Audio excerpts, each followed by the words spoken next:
రాష్ట్రంలో డీజిల్ సమస్య తీర్చలేని చంద్రబాబు నాయుడు గారు గూగుల్ తెచ్చాడా అంటున్న వైసీపీ నాయకులు, అందులో ప్రధానంగా సజ్జల రామకృష్ణారెడ్డి.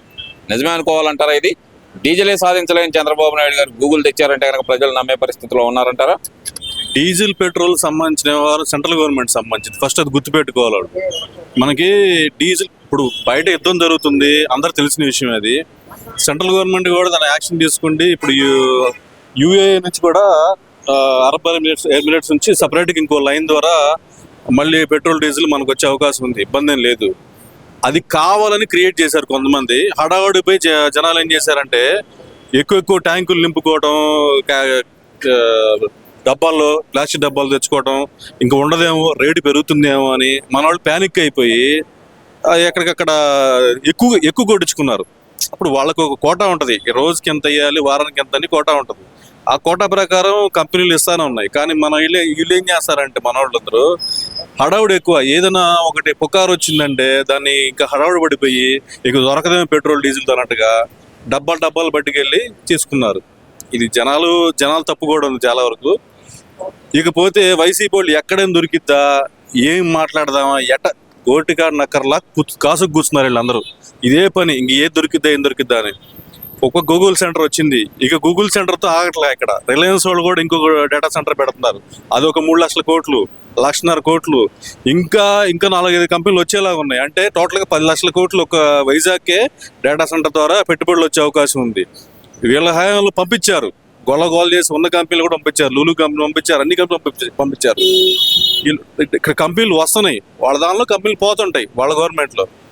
ఇది తట్టుకోలేకపోతున్నారు జనాల్లోకి. ఈ విషయం బాగా వెళ్ళిపోయింది. ఇప్పుడు రోజు పేపర్ చూస్తుంటే అక్కడ పెట్టుబడులు వస్తున్నాయి, ఇక్కడ పెట్టుబడులు వస్తున్నాయి. ఒకప్పుడు పేపర్ ఓపెన్ చేస్తే వైసీపీ హయాంలో ఇక్కడ మటలు జరిగినాయి, అక్కడ మటలు జరిగినాయి, ఇక్కడ ఆస్తులు గాయేశారు, ఇక్కడ ఆస్తులు గాయేశారు, ఎక్కడ ఏం జరిగిద్దో రోజు భయంగా బతికారు జనాలు. ఊపిరాడలా ఎవరికి. ఇప్పుడు ఏమవుతుందంటే పెట్టుబడులు వస్తున్నాయి, రోజుకి ఇన్ని పెట్టుబడులు వస్తున్నాయి, ఈ రోజుకి ఇంత రోడ్లు వేస్తున్నారు, రోజుకి ఇంత డెవలప్మెంట్ అనేది రోజు కనపడతా ఉంది పేపర్లో. ఇది అర్థమైపోయింది వాళ్ళకి. వైసీపీ వాళ్ళకి ఏమర్థమైందంటే ఇక లాభం లేదు, మనం డెవలప్మెంట్ దానిలో మనం ఏం చేయలేము వెళ్ళే, ఇంకేదైనా కొత్త ఎతకండి అనే ఈ ప్లాన్లో ఉన్నారు. కాకపోతే ఏంటంటే డీజిల్ పెట్రోల్లో ఏదో చేద్దాం అనుకున్నారు, కుదరలా, అయిపోయింది. మన 2 రోజులు హడావుడి చేశారు, మొత్తం క్లోజ్ అయిపోయింది. ఎక్కడెక్కడ సర్దుబాటు జరిగిపోయింది. చంద్రబాబు నాయుడు గారు ఎప్పుడైతే చెప్పారో స్ట్రైట్గా అన్ని జిల్లాల కలెక్టర్లకి చెప్పడం జరిగింది. మొత్తం అన్ని చోట్ల దేనిగా సపరేట్ చేస్తారు, అయిపోయింది. ఇక దాని గురించి మాట్లాడడానికి ఏమి లేదు ప్రతిపక్షాలకి. అంటే ఇప్పుడు వాళ్ళు అంటుంది ఏంటంటే కనుక డీజిల్ కొరత కారణం కూడా చంద్రబాబు నాయుడు గారు చేతకాంతనమే అంటున్నారు కదా. ఎట్లా అవుతుంది సార్? డీజిల్ తయారు చేసేది చంద్రబాబు గారు కాదు కదా. డీజిల్ తయారు చేసేది వచ్చేది ఎక్కడి నుంచి? అది గవర్నమెంట్కి ఏం సంబంధం? స్టేట్ గవర్నమెంట్కి సంబంధం లేదు కదా. సెంట్రల్ గవర్నమెంట్కి సంబంధం కూడా లేదు యాక్చువల్గా. ఎందుకంటే బయట నుంచి యుద్ధం జరుగుతుంది, రావడం కొంచెం లేట్ అవుతుంది. ముందే అవసరమైన దానికంటే ఎక్కువ లోడ్ చేసుకుంటున్నారు. అది ప్రాబ్లం మంది, జనాలు తప్పది. ఈ పనికి మాలోళ్ళు చేసే పని, 4-5 చేసే పనులు ఇవన్నీ. అసలు చంద్రబాబు నాయుడు గారికి ఎట్లా సంబంధం ఉంటుంది ఈ విషయంలో? సరే, ఈ విషయం పక్కన పెడితే కనుక గూగుల్కి చంద్రబాబు నాయుడు గారికి సంబంధం లేదు, దాంతో ఒప్పందం చేసుకుంది మేమే అని చెప్పి గుడివాడ అమర్నాథ్ మాట్లాడుతున్నాడు. మరి అదేం సార్, అప్పుడు వచ్చింది ఏదో కోళ్ల ఫారాలు ఇది చెప్పారు కదా, చికెన్ కొట్లు వచ్చినాయి, మసాలా కొట్లు వచ్చినాయి, ఏదో చేపల కొట్లు పెట్టాము, ఏదో చేపలు ఫిషరీస్ ఏది పెట్టామన్నారు. కానీ ఈ వస్తున్నాయని మాకు ఎప్పుడు చెప్పలే వాళ్ళు. ఏవి వాళ్ళ హయాంలో రాలేదు సార్, ఈయన చూసుకుని వచ్చారు వాళ్ళు. వాళ్ళ హయాంలో భయపడి ఆగిపోయారు.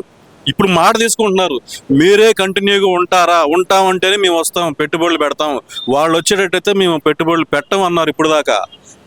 అది కూడా అందరూ చూశారు పేపర్లో. వాళ్ళు రారని కన్ఫర్మ్ చేసుకున్నాకే పెట్టుబడులు వస్తున్నాయి. ఆ విషయం అర్థం చేసుకుంటున్నారు జనాలు కూడా. ఆ విషయం ఎలా చెబుతారండి?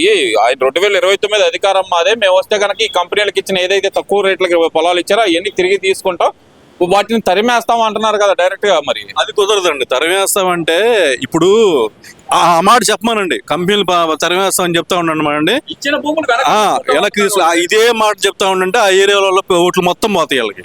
ఆ ఏరియాలో ఇప్పుడు ఎవరైనా పెట్టుబడులు తరిమేస్తాం, ఉద్యోగాలు లేకుండా చేస్తాం, ఇలాంటి మాటలు మాట్లాడితే ఎవరు ఓట్లేరు. అంటే మాకు ఉద్యోగాలు లేకుండా చేస్తారు, పెట్టుబడులు లేకుండా చేస్తారు, ప్రభుత్వానికి ఆదాయం లేకుండా చేస్తాం, నాశనం చేస్తాం అంటే ఎవడు ఓట్లు వేస్తారు? ఎవరు వేస్తారండి ఓట్లు? ఎవరు వేరు కదా. ఇది వాళ్ళు చేసే పనులు. అంటే వీళ్ళకి ఎవరు గైడెన్స్ ఇస్తున్నారో తెలియదు కానీ మొత్తం నెగిటివ్ తీసుకెళ్తున్నారు. ఉన్నదానికి అసలే సజ్జలుగా ఆల్రెడీ నాశనం చేసి పెట్టాడు పార్టీని, మళ్ళీ ఆయన్ని తీసుకొచ్చి కూర్చోబెట్టారు. మరి ఆ జగన్ గారికి ఎవరు సలహా చెప్తున్నారో తెలియదు కానీ మొత్తం నాశనం చేసుకుంటూ ఒక్కొక్కటి పీక్కుంటూ వస్తున్నారనమాట. అన్ని రకాలుగా పునాదులు కదులుతున్నాయి ఇప్పుడు ఒక్కొక్కటి. ఎవరైతే సజ్జల వల్ల నాశనమైంది వైసీపీ వాళ్ళు అంటున్నారు, మళ్ళీ అదే సజ్జలను తీసుకొచ్చి మళ్ళీ కూర్చోబెడితే ఎవరు కాపాడతారు ఆ పార్టీని? కాపాడేవాడు ఎవరు లేరండి ఇంకా పార్టీని. ఇప్పుడు ఆ మాట అంటే సజ్జల రామకృష్ణారెడ్డి కూడా అంటున్నాడు అదే మాట. డీజిల్ తెలియని చంద్రబాబు నాయుడు గూగుల్ తెచ్చాడా అంటున్నాడు. మరి తెచ్చారు కదండి, తెచ్చి చూపించారు కదా, తెచ్చి చూపించినా మాట్లాడారు కదా. ఇప్పుడు తానప్పుడు మాట్లాడడం కదా, తెచ్చి మాట్లాడాలి కదా. తెచ్చి మాట్లాడారు కదా. వాళ్ళ హయాంలో ఒప్పందం జరిగితే ఆ రోజు శంకుస్థాపన జరిగేది కదా. మరి ఇప్పుడు ఎందుకు శంకుస్థాపన జరిగింది? అప్పుడే జరగాలి కదా. ఇవన్నీ ఒక ఎత్తు అయితే కనుక చంద్రబాబు నాయుడు గారిని దూషించిన కేసులో పులివెందులో ఆ పక్కన ఊళ్ళలో నమోదైన కేసుల్లో అక్కడ విచారణకి వెళ్ళిన అంబటి రాంబాబు గారు ఇడుపులపాయలోని వైఎస్ రాజశేఖర్ రెడ్డి ఘాట్ దగ్గర శపథం అయితే చేశారు. కూటమి ప్రభుత్వాన్ని కూలదోస్తాం, జగన్మోహన్ రెడ్డిని గద్దెనెక్కిస్తామంటూ ఆయన అయితే శపథం చేశారు. శపథాన్ని ఎలా చూడాలంటారు? మరి ఆయన ఏది పెద్ద లీడర్ అనుకుంటున్నాడు సార్. ఎందుకంటే ఉన్న లీడర్లు అందరూ ఎవరికొరు సైలెంట్ అయిపోయారు, భయపడిపోయి. ఎందుకు వచ్చింది కూడా మనం అనవసరంగా ఒక మాట మాట్లాడితే అది నెగిటివ్ వెళ్తుంది జనాల్లో, కానీ మాట్లాడేందుకు మూసుకుని కూర్చున్నారు చాలా మంది. ఈయన మాత్రం రెచ్చిపోతా ఉన్నాడు. ఈయన కూడా రెడీ అయ్యాడు కావాలి సజ్జల్లా. ఈయన కూడా వాళ్ళ పార్టీని నాశనం చేయడంలో ఈయన కంకణం కట్టుకున్నాడు. అది జరుగుతుంది ఇక్కడ. మాట్లాడుతున్నాడు సరే. ఆయన అన్నది ఏంటంటే చంద్రబాబు నాయుడుని ఏదో డ్యామేజ్ చేస్తాను అనుకుంటా ఉన్నాడు, కానీ ఇక్కడ తెలియకుండా ఆయన హైలైట్ చేస్తున్నాడు. లోకేష్ గారి గురించి గాడు అని మాట్లాడుతున్నాడు. ఈయన మాట్లాడే కొద్దీ లోకేష్ గారి నాయకత్వం ఇంకా బలపడతా ఉంటది. ఓహో, ఇంతగా మాట్లాడుతున్నారంటే లోకేష్ గారి గురించి, లోకేష్ పెద్ద లీడర్ అవబోతున్నారని ఫీలింగ్ జనంలోకి వచ్చేసింది. వాళ్ళు మాట్లాడే కొద్దీ లోకేష్ గారు పెద్ద లీడర్ అవుతారంటే రాష్ట్ర నాయకత్వం చేపట్టే పరిస్థితి కూడా వచ్చింది ఒకరోజు. అలా తీసుకొచ్చేది వీళ్ళు మాట్లాడి పెద్ద లీడర్ని లోకేష్ గారిని తయారు చేశారు వీళ్ళే. అంటే ఇక్కడ వైఎస్ కుటుంబ సభ్యులు అంటే జగన్మోహన్ రెడ్డి గారి కుటుంబ సభ్యులే ఏ రోజు అక్కడికి వెళ్ళి శపథం చేయని పరిస్థితి. అంటే వైఎస్ విజయమ్మ గారు కానీ వైఎస్ షర్మిల గారు కానీ అక్కడికి వెళ్ళి శపథం చేయని పరిస్థితి. అక్కడికి వెళ్ళి ఆయన సమాధి సాక్షిగా ఈ రోజు ఈయన శపథం చేస్తున్నారంటే ఈయనకున్న నమ్మకం ఏంటంటారు? అసలు ఏం జరగబోతుంది అనుకోవచ్చు అంటారు? ఈయనకేం లేదండి, బిల్డపిస్తున్నాడు అంతే. జగన్ కళల్లో పడాలా, జగన్ నన్ను ఏదో ఊహించుకుని నా పెద్ద పదవి ఇస్తాడేమో ఫ్యూచర్లో, ఏదో పెద్ద లీడర్షిప్ ఇస్తారని ఆయన ఉద్దేశం, అంతకంటే ఏం లేదు అక్కడ. ఈ ఓవర్ యాక్షన్ చేసి చాలా మంది పోయారు.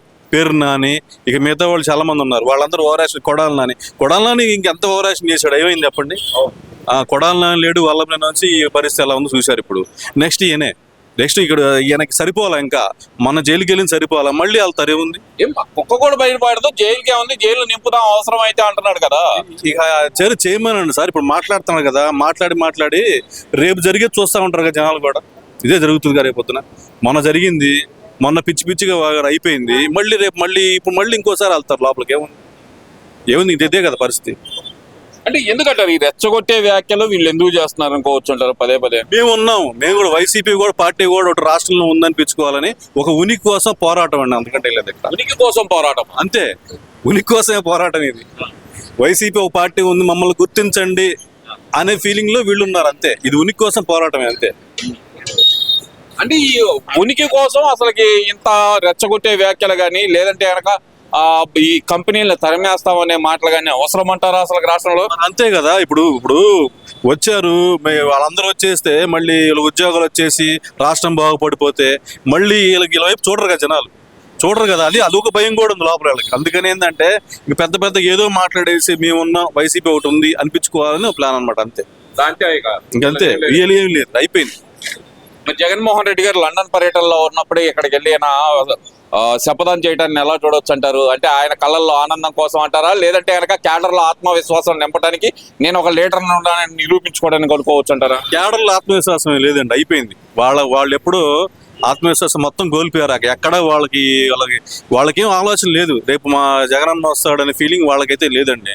ఎలక్షన్లు వచ్చినప్పుడు చూసుకుందాంలే, ఇప్పుడు మళ్ళీ మెల్లకుండా ఇంట్లో ఉందాం అని చెప్పి ప్రస్తుత పరిస్థితులు అందరూ ఎవరిలో కూర్చున్నారు.